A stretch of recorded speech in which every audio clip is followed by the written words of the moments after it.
We've got the Hyundai IONIQ 5 and the Kia EV6 in our comparison. Now, if you found us because of this comparison and you're new to the channel, well, welcome to Motormouth. I'm Zach. I'm Andrea. And if you like what you see, you might want to subscribe. The IONIQ 5 and EV6 both come with rear-wheel drive, all-wheel drive, short range, and long-range options. The standard range rear-wheel drive models have a 58 kilowatt-hour battery and long-range 77.4 kilowatt-hour. They have the same horsepower and torque on each model, except the rear-wheel drive short-range IONIQ 5 has 1 horsepower more at 168 compared to 167 for the EV6. Both have 258 pound-feet of torque on the short-range model. The rear-wheel drive long-range models have 225 horsepower and 258 pound-feet of torque, and the all-wheel drive long-range models have the most power with 320 horsepower and 446 pound-feet of torque. What you might find interesting is the EV6 actually gets more range than the IONIQ 5, even though they're based on the same platform and have the same powertrains. The EV6 is more aerodynamic than the IONIQ, and it actually weighs less. Here are the numbers. For the rear-wheel drive standard range model, the EV6 gets an extra 19 kilometers or 12 miles of range. The IONIQ 5 gets 354 kilometers or 220 miles. And the EV6 gets 373 kilometers or 232 miles. The vehicles with the longest range are the rear-wheel drive models.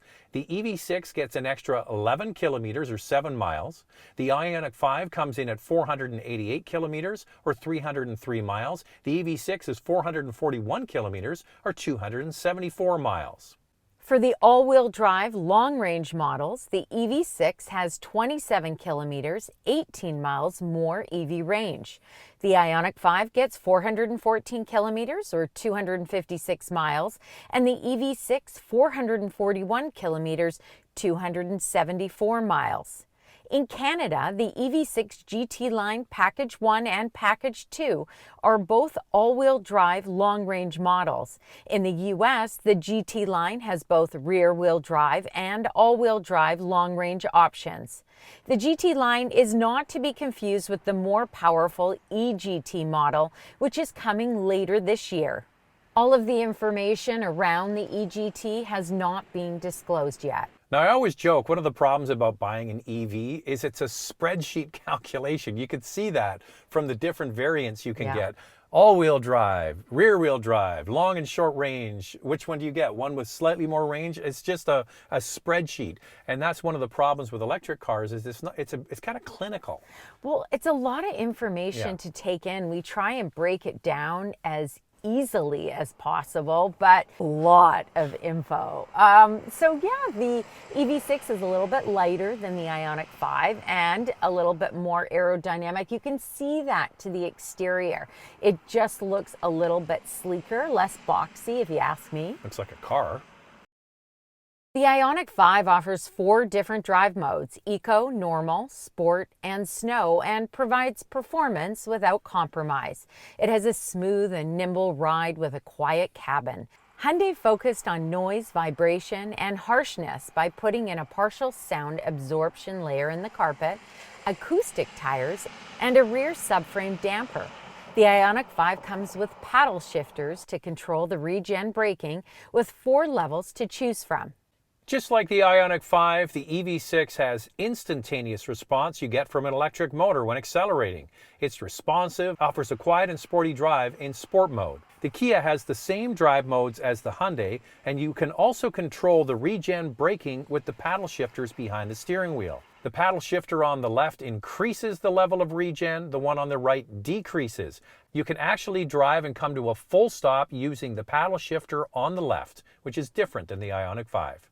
Well, that's the problem with reviewing electric cars. They all have a very similar drive, but I did find the EV6, when you popped it in sport mode, it did firm up the steering. It got a little bit heavier and it just felt sportier to me. Well, it has that lower roof line and it is slightly lighter and it feels, maybe a little bit more car-like, which is one of the things between these. One is more kind of hatchback Yeah. SUV. The other one's like a long car. But all EVs have the same characteristics. The battery is at the bottom, so they have a low center of gravity. You've got instant torque from electric motors. But what I'll say in favor of both of these is the suspension calibration is excellent. We have driven a number of EV vehicles, including the Tesla Model Y, that has a very firm and bumpy suspension over uneven pavement. These two insulate you from the outside world beautifully. The IONIQ 5 offers a futuristic design inspired by the 1974 Pony Coupe concept vehicle. Our test model in digital teal has pixel LED headlamps and tail lamps, flush door handles, active air intakes, a clamshell hood, standard 19-inch wheels, available 20-inch. There is no rear wiper available on either the IONIQ 5 or EV6. The EV6 gets what Kia calls a tiger face digital design, which is a reinterpretation of Kia's tiger nose grille. It has a sporty and sleek silhouette with a clamshell hood, flush door handles, and a wing-type rear spoiler. LED headlamps and tail lamps, standard 19-inch wheels, but you can get 20-inch wheels, and that's what we have on our test unit, and they come with different wheel designs. The GT line has a unique look compared to other standard models. We're test driving the GT line Package 2 model in Yacht Blue. It comes with different front and rear bumpers, a black side character line molding, body color wheel arches instead of black, auto flush door handles, which can be deployed or retracted automatically, and 20-inch wheels. So we've come up with a couple of vehicles that we think these look like.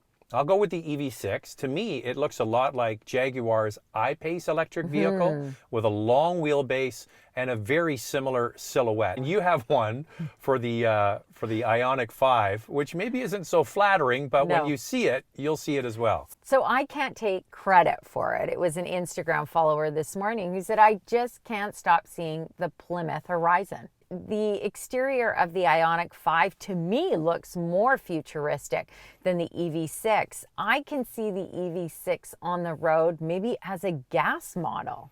What they both need is a rear wiper.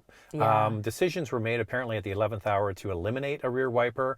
In our experience, I think that they could certainly use it. The IONIQ had a lot of slush and rain splash. Because of the aerodynamic shape, it creates this vacuum kind of thing behind it, and it splashes a lot of stuff on the window. So that would be welcome.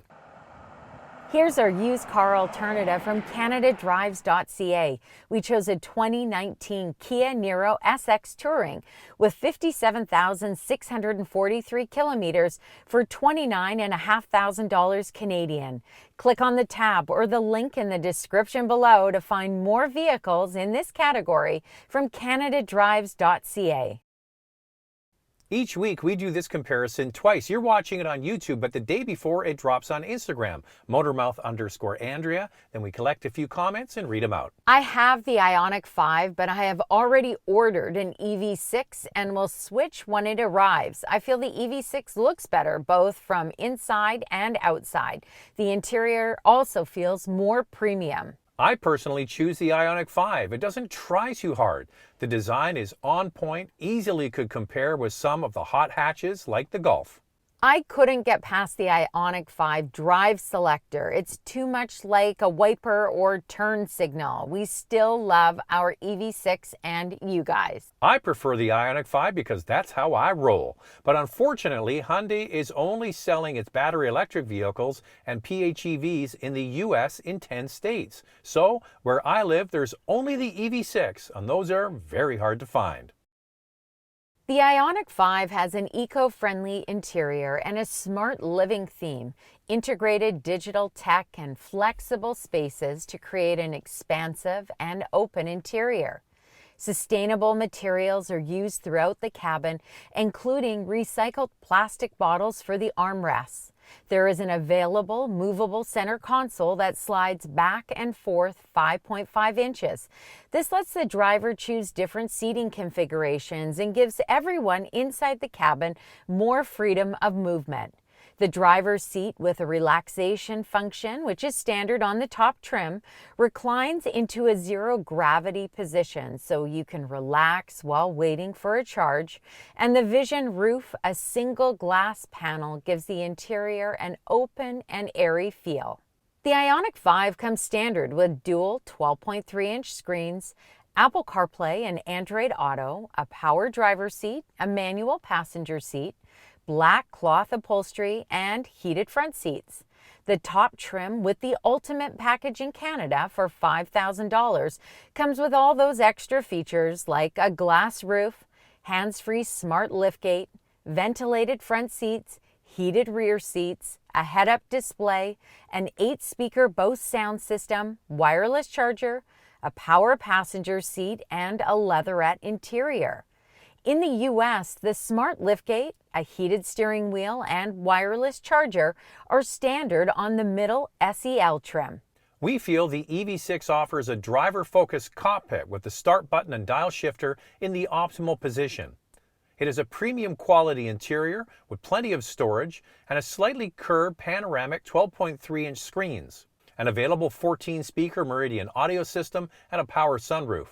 Kia has incorporated sustainable design elements in this EV as well, from the use of more than 100 recycled bottles for interior parts, 100% LED lighting, and the exclusive use of vegan leather. Unlike the IONIQ 5 center console, it doesn't slide back or forth, it's fixed, but it is well organized with different storage locations and a large open tray below the top console. On the top of the center console, you'll notice something different than the IONIQ 5. There are actually switches to control the heated ventilated seats and even the heated steering wheel. And Kia has also come up with a brilliant design for the EV6, integrating the infotainment system and the HVAC controls. With the touch of a button, you switch back and forth, improving the intuitiveness of this cockpit design. Both the IONIQ 5 and the EV6 have an available feature called the vehicle to load function. It's basically a charger on wheels.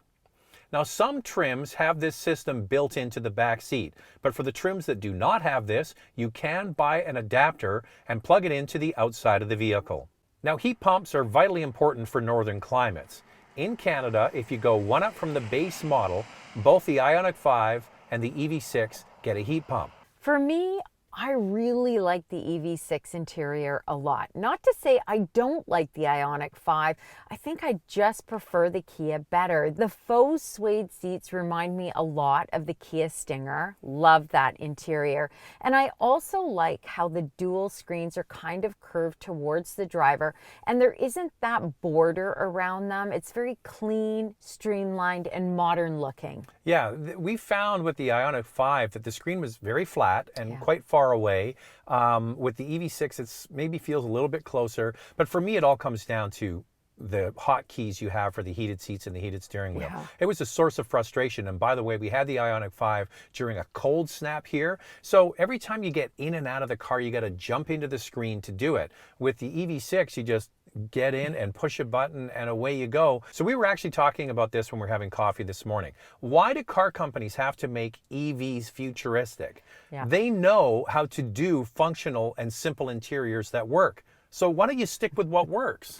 They like to switch it up. Yeah. They want to create something different and unique. But you make a good point, Zach. We're all used to certain things, so why change it? We're quite happy with the way they are. Something to consider between the EV6 I was just going to go off on the door handles. Okay, well, you can do that after. Something to consider between the EV6 and the IONIQ 5 is that the Hyundai has a more open cabin. It's quite airy. You've got that glass roof. It doesn't open, but that's okay. It adds a lot of brightness to the cabin. The thing about the EV6 is it has a low roof line.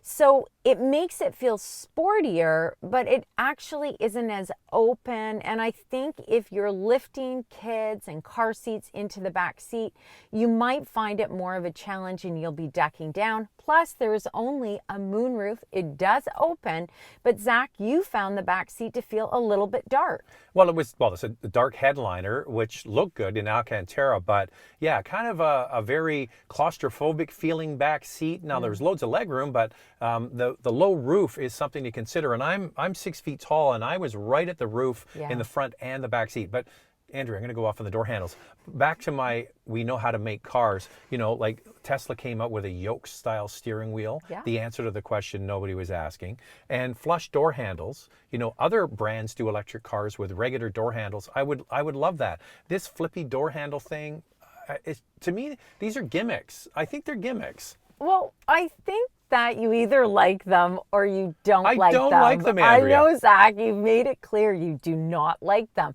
I actually like the EQS door handles. They're flushed, keeping the vehicle aerodynamic, but they pull out and they just feel really solid. I'd be okay with something like that. You know what? Audi gives you an electric car with regular door handles. Well done, Audi. The EV6 is 1.7 inches longer than the IONIQ 5 and offers just over a half an inch more front legroom.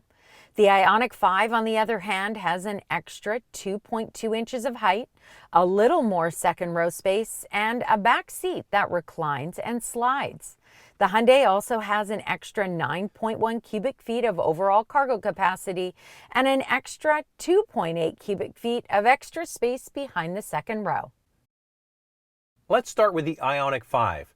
The base model in Canada is rear-wheel drive standard range and it starts at just under $45,000. In the US, that same model is just under $40,000. Now the most expensive model, the one that we tested, is called the Preferred All-Wheel Drive Long Range with a package called the Ultimate Package, and it's just under $60,000. In the US, that same vehicle is $54,500. Here's the pricing for the EV6. The base model, rear-wheel drive standard range, starts at just under $45,000 in Canada and just under $41,000 in the US.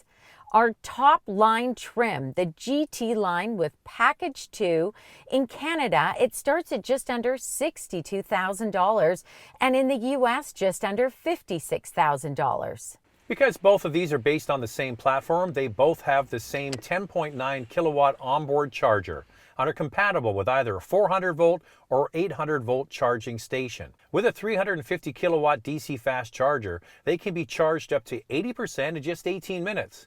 And a 5-minute charge will give you a range of 100 kilometers or 62 miles. With a level 2 outlet, the IONIQ 5 completes a full charge in 6 hours and 43 minutes.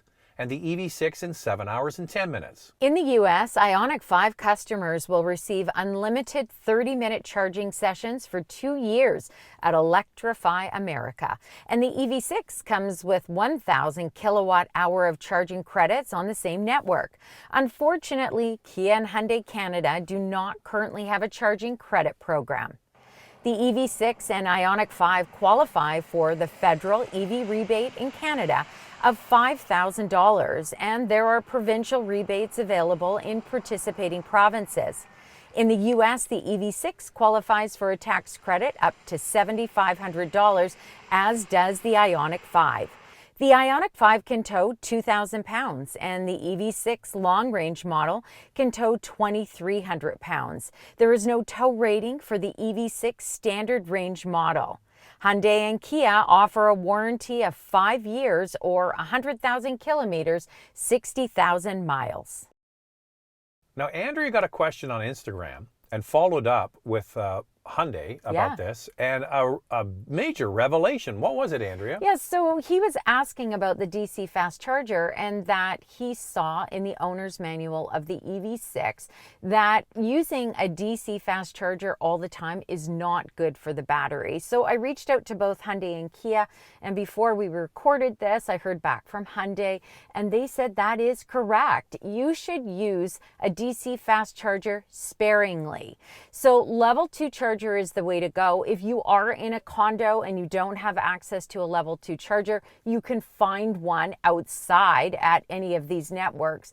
But also you can use a level 1 charger, believe it or not. Oh, that's going to take days. However, I also have a follower on Instagram who reached out who has an electric vehicle who only does 50 to 60 kilometers a day. He uses a level 1 charger in his home. He just tops it up every night and he has never run out of range. Okay, so different scenarios work for different people. Quick explanation. Level 1 is a regular plug. Yeah. Like you would plug your vacuum into. Level 2 is the power you get from an electric stove or a dryer. right, for your clothes. That's 240 volts. Level 3 is a totally different high performance electrical system. But if you live in a suburban area where you have your own garage, it's really quite easy. Yeah, and just so you know, a level 1 charger takes about 51 hours to fully charge. Days. So not recommended unless you're like this follower who only does a few kilometers a day. One other thing I wanted to point out, we talk about EVs being so expensive, and they are. I mean, this top trim of the EV6 is around $62,000 in the IONIQ 5. Plus freight and delivery, under plus tax. $59,000. But I want to go through a scenario with you that might surprise you. And I'm using the Toyota Venza Hybrid. And here's the kicker. You don't have to get the top trim of the EV6 or the IONIQ 5. You could go with the all-wheel drive long-range model. So that's what you're gonna do, all-wheel drive to all-wheel drive. That's right. Okay. So I'm going to take the one that comes with enough features, and it's 55,000 Canadian. Now, we'll use our province of British Columbia, and of course the federal rebate is $5,000 plus $3,000 in British Columbia, brings us down to $47,000 Canadian. The middle trim of the Venza, which has plenty of features, is around $45,000. There's only a $2,000 difference between the two. You get a fully electric vehicle, and you never have to pay anything at the pumps. My problem has got nothing to do with this company. Is the fact that why are we giving people $8,000 off a car if you can afford a $45,000 Venza? And this is like, you know, like I just don't understand that. It's not getting any more cars off the road. It's not building more transit. It's not getting any more buses. It's going to somebody for personal transportation. I think the whole system is skewed. And when you saw the prices there, every single one of these electric cars starts at just under $45,000 because that's where the tax incentive comes in, or the federal rebate, I should say. So it skews the market. What I would love is real competition for your money. Yeah. Instead of playing this game about incentives. That's what I would like. Now, there are a few more affordable options like the Nissan Leaf, for example, but you can't get one of those either. I was just on the Nissan site, and they're taking orders for 2023 models. All right, 3, 2, 1. You have to pick one. Ready? 3, 2, 1. EV6. Whoa, I thought you would pick IONIQ 5. Nah, because I got to have my buttons. Oh. Even though the roof is low, I like the buttons. I just like that cockpit feel of the EV6. But hey, the IONIQ 5, if any of you own one or want one, it's also a great option. All right, we're all done. If you want to get a comment in for a future video, you follow Andrea. It's Motormouth_Andrea. What else do they have to do? Well, you got to subscribe, hit that notification bell. You'll be notified when all of our content drops, and then you can watch it. And when we see them next. We'll see you next week.